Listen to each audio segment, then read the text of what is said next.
Hi అండి, welcome to Rani's kitchen. ఈరోజు మనము మళ్ళీ ఒక మంచి హెల్దీ అయిన బ్రేక్ఫాస్ట్ చేసుకుందాము. అది కూడా మిల్లెట్స్ తోటి. మిల్లెట్స్లో ఫింగర్ మిల్లెట్స్ అంటారు కదా, అదే మనం తెలుగులో అయితే రాగులు అంటాం కదా, రాగులతోటి మంచి దోశ ఒకటి ప్రిపేర్ చేసుకుందాం.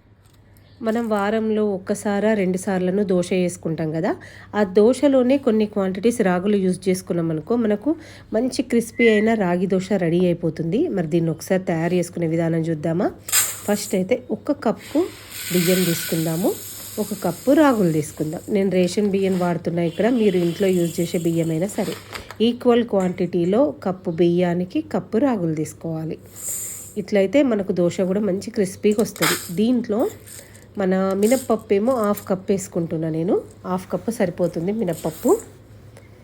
దీనికి తోడు కొంచెం శనగపప్పు వేసుకుందాం. 1/2 కప్పు శనగపప్పు, 1 టీ స్పూన్ మెంతులు. ఇవన్నీ వేసి ఒక్కసారి మంచిగా ఒక 2-3 సార్లు మంచి గడిగేసి దాని నిండా కొంచెం వాటర్ యాడ్ చేసుకొని మనము ఒక 4-5 అవర్స్ ఫుల్గా నానబెట్టుకోవాలి. లేదు అంటే ఒక నైట్ మొత్తం నానబెట్టుకున్నా సరే. ఎందుకు అంటే ఇలా మిల్లెట్స్ ఉన్నాయి కాబట్టి ఎక్కువ నానాలి. నానిన తర్వాత మంచిగా పిండి రుబ్బుకొని, దోశ పిండి రుబ్బుకున్నట్టు రుబ్బుకొని నైట్ అంతా మనం పక్కన పెట్టేసుకుంటే మన దోశ పిండి రెడీ. మెయిన్గా మనం దోశకి ఎట్లయితే పిండి రుబ్బేసుకొని పులవడానికి పక్కన పెట్టుకుంటాం కదా, సేమ్ ఇట్లనే దోశ పిండి లెక్కనే దీన్ని రుబ్బేసుకొని నైట్ మొత్తం మనం పక్కకు పెట్టేసుకున్నాం అనుకోండి, నెక్స్ట్ డే మార్నింగ్ మనం ఈజీగా దోశ ప్రిపేర్ చేసుకోవచ్చు. కాకపోతే పిండి మీరు నైట్ రుబ్బినప్పుడు సాల్ట్ వేయద్దు, మనం దోశ వేసుకునే ముందే సాల్ట్ వేసుకోవాలి. లేదంటే పిండి పుల్లబడుతుంది, మనకు దోశలు కూడా కొంచెం పుల్లగా వస్తాయి. ఒకవేళ ఎవరికన్నా మీకు పుల్లగా తినాలనిపిస్తే మాత్రం సాల్ట్ నైటే వేసి పక్కన పెట్టుకోండి, సరేనా. ఇప్పుడు ఇక మనము మంచి దోశ ప్రిపేర్ చేసుకుందాం. దీనికి మనము కొంచెము మంట తక్కువనే పెట్టుకొని పెనం బాగా వేడి కాకముందే దోశ స్ప్రెడ్ చేసుకోవాలి. లేదంటే పెనానికి అంటుకుంటూ ఉంటుంది.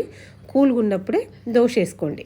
తర్వాత మీకు నచ్చిన ఆయిల్, నెయ్యి వేసుకొని మంచిగా రెడ్ కలర్లో క్రిస్పీగా అయ్యే వరకు కాల్చుకున్నారనుకోండి, మనకు దోశ అనేది రెడీ అయిపోతుంది. ఇంకొకటి ఏంటంటే నెయ్యి వేసుకుంటూ, నూనె వేసుకుంటూ సిమ్ మీద కాల్చుకుంటే మనకు ఆ దోశ అనేది మంచి క్రిస్పీనెస్ వస్తుంది బాగా. ఇట్లా మంచిగా రెడ్కి గాలిన తర్వాత మనము దోశను తీసుకొని సర్వ్ చేసుకోవాలి. ఇంకొకటి దీనిపైన మనం మసాలా కూడా పెట్టుకొని దోశ చేసుకోవచ్చు. ఆలు మసాలా ప్రిపేర్ చేసుకున్నారనుకోండి, ఆలు కొంచెం ఆనియన్స్ వేసేసుకొని దీంతో కూడా మీరు సర్వ్ చేసుకోవచ్చు.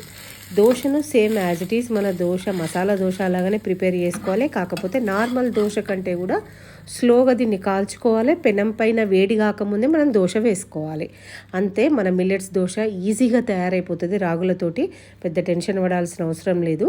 పెనం పైన ఎందుకు అతుక్కుంటుంది అంటే మీకు చెప్పిన కదా రీజన్, హీట్ కానియద్దు. పెనాన్ని హీట్ కానియకుండా నెమ్మదిగా దోశ వేసుకొని సిమ్ మీదనే కాల్చుకుంటే మన రాగులతోటి దోశ రెడీ అయిపోయింది. మీకు కూడా నచ్చితే ఒక లైక్ చేయండి, షేర్ చేయండి, సబ్స్క్రైబ్ చేయండి.